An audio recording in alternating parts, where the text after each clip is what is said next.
The Oregon Ducks take on the Indiana Hoosiers in a top 10 matchup at Autzen this weekend. Game day will be in town. You can catch all that coverage right here on the Fan Sports Network, home of the Ducks. Sports Saturday will start at 6, pregame at 8. Get all the way to 10:30, and then Jerry and Jorgie will take over with Mr. Hara. Game time, and then we'll have the postgame right here, so it's a full day on the Fan Sports Network for you Duck crazies out there.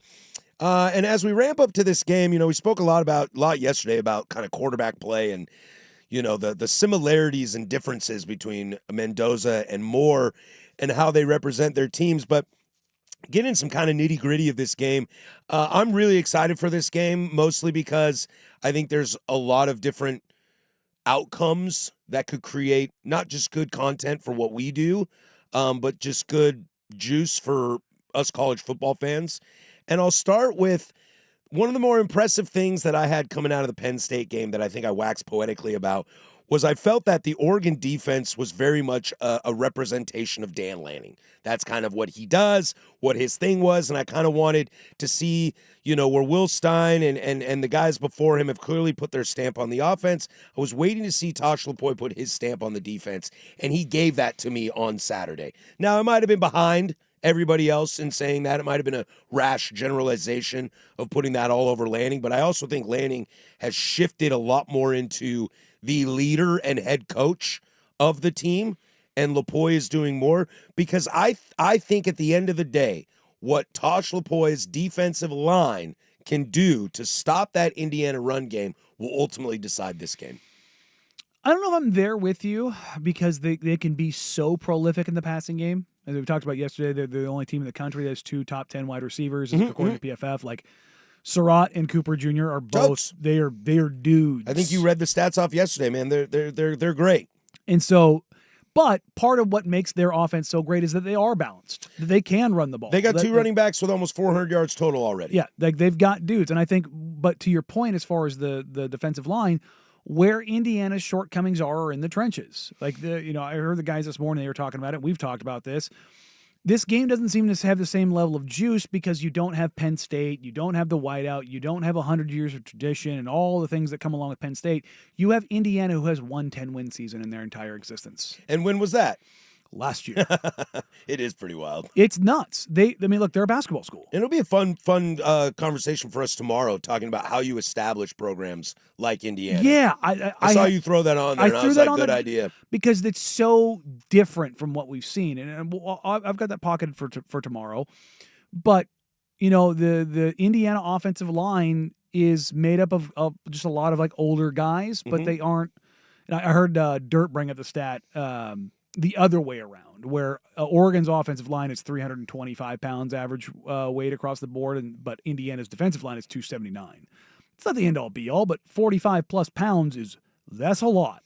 Well, it's a lot. I also think it's about kind of identity and conference identity versus team identity. We'll get to that at the noon because I have a little play on that. Like, that's sometimes when you can't get, in the recruiting world, when you can't get 325 as your average, like what's Oregon's defensive line average? It's probably pretty big. Yeah.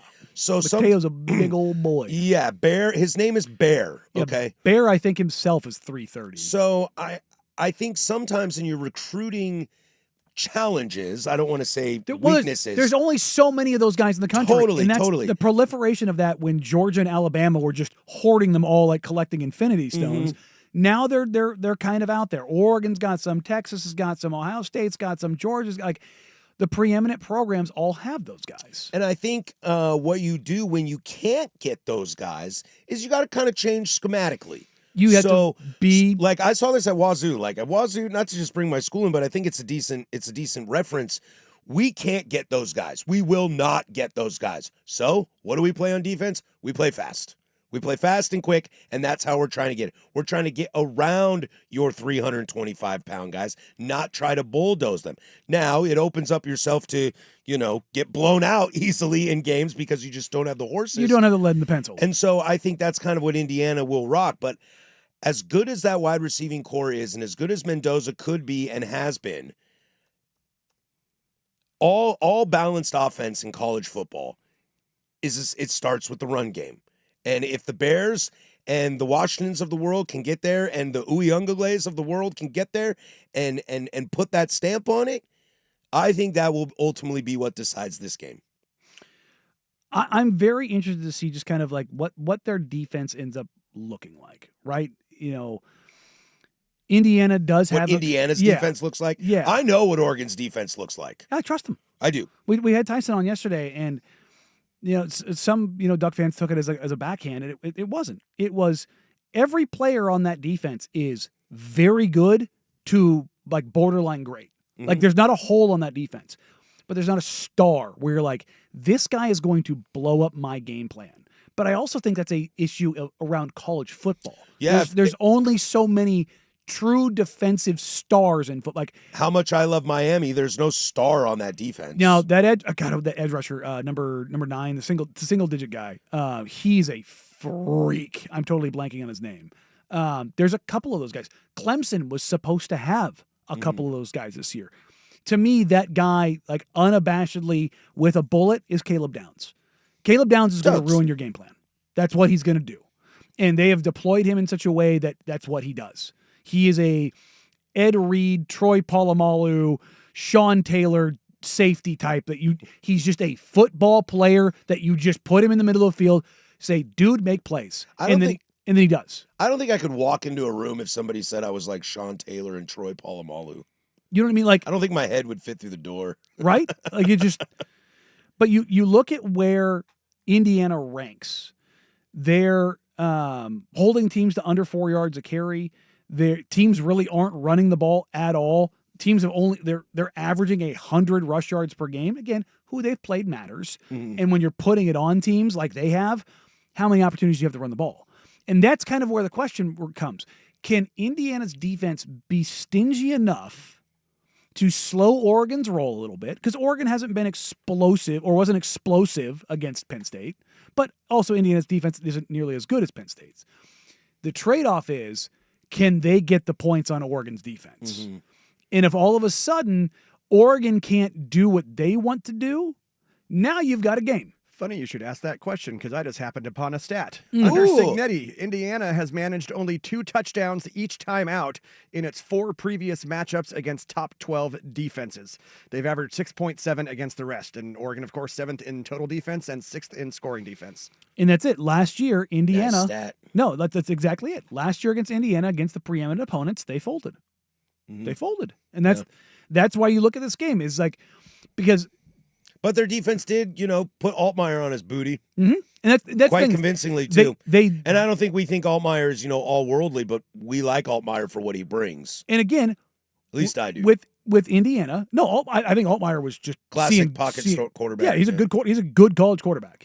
I think he was seeing ghosts in that game. And Indiana has this ability to be disruptive. Their sack percentage is top 10 in the country. Mm-hmm. It's almost 10%. 10% of passing downs and passing opportunities, they're getting sacks. That's an insane number.